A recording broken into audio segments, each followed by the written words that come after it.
Hi guys. So today we're going to talk about how to seal your canvas with resin. And if you've worked with resin before, then you might know why I have a love-hate relationship with it. I love the finish. It's very glass-like, perfect and reflective. Makes it look very glossy and perfected. But the downsides are it is a lot of work and it can be very finicky and difficult to master. So today I'm going to give you my 10 tips for how to win the war with resin. Let's get started. Tip number one is to bring your patience. Resin is not a quick medium. It takes a lot of prep work and a lot of time and effort, but the results are worth it. Tip number two is to remove any silicone oil that you've used in your paint with alcohol before you do your sealing. I usually don't use silicone oil in my paintings anyway, but it may cause issues with the finish of your resin, so the best idea is just to go ahead and remove it.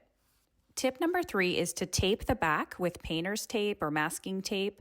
This will help you protect the back when the resin starts dripping off of the painting. It creates these little droplets that are really hard to get off without using tape. I think you can use a utility knife too to help scrape them off, but this just helps expedite that process. Tip number four is very important and one that I definitely did not do when I first started doing resin sealing, and that is to support the center of the canvas because you don't want this middle of your canvas to start sagging under the weight of the resin because that's going to pull the resin away from the edges of your painting and you'll find that those don't end up having the same finish as the center. So what I use are these paint stirrers. You can just sort of brace the back a little bit just to help that sagging aspect. Just be careful you're not stretching that canvas too far up by putting too many sticks in there because you'll get lumps and bumps and that will affect your finish. So you just want to put enough in to where when that resin sits on the canvas, it's going to help support that cloth. Tip number five is to check that it's level from every angle humanly possible. You want to make sure that that resin is not going to be flowing off one side and then leaving the other side of your painting not finished. It's very, very important as resin is self-leveling to make sure that every single aspect of your painting is level. Tip number six is to check the temperature in the room to make sure that it's between 70 to 75 degrees. That is ideal for working with resin. If it's too cold, then the resin will seize up and it will not be as easy to spread.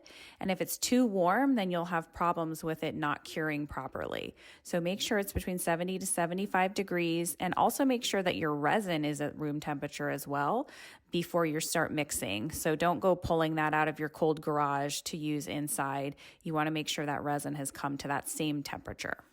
Tip number seven is to make sure to mix enough resin. So use the calculator and read the instructions and then mix a little extra to make sure you have enough coverage for your entire painting. Also be sure to mix the exact same ratio of part one and part two of the resin. I usually try to buy the bottles in small enough sizes to where it will match exactly my needs for a particular piece so that I don't have to mess with trying to measure the different components of resin, but it is important that they are exactly equal. Tip number 8 is to pop the bubbles with a torch continuously. So as you're mixing that resin before you pour, you're putting bubbles into the resin. It's just a natural part of mixing it up. And so you need a heat torch to continuously go over the painting to start popping the bubbles with a torch. And it's important that you sort of wait and start looking for additional bubbles that are popping up over time. So it could take as much as 20 minutes of you periodically torching because as you're torching, you're heating up that resin and then the bubbles that are trapped underneath are able to sort of work their way loose and that gives you a flawless finish. Tip number 9 is to protect the painting from dust. So you can create a canopy using a painting tarp or any other kind of object that helps keep dust from flying into your piece. You can, if it's early in the process and the resin is still pretty fluid, you can use a toothpick to remove any debris. But if you're going to let this cure for 24 hours, you obviously can't sit there staring at it, waiting for dust to fall in. So make sure that you create some sort of a canopy. And I've seen people, which is a really good idea, use those picnic sort of net mesh pieces that go over food to keep bugs out of food if you're camping or whatnot. So that is a good option too for you to keep dust out of your resin while it's curing.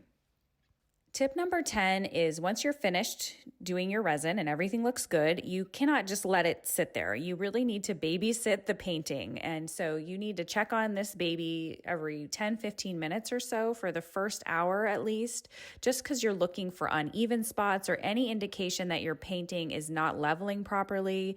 Perhaps you accidentally bumped it while you were working and it's now offset and the resin is not leveling properly. So keep checking on it. You've put so much work into it at this point. You might as well just keep checking on it and see this through to the finish line.